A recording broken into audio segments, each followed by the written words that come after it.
Naalala ko lang, nung mga panahong nililigawan pa si Kambal, mas naging close pa nga tayo nun eh. Tapos lagi mo akong inaasar na pikunin ako. Samantalang mas pikunin ka nga sa akin.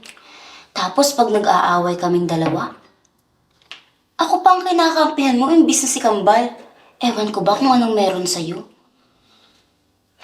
Pero, nung nalaman mong hindi pala ako si Melinda, nag-iba yung pakikitungo mo sa akin. Hindi na ikaw yung Slater na dati kong kilala. Bakit? Hindi ba pwede magbago?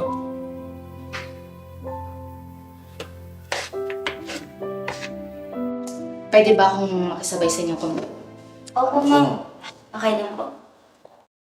Oh, baka naman hindi ko namamalayan na namumuo na ulit ang part 2 ng Naudlot na Pag-ibig. Kayong dalawa, ha?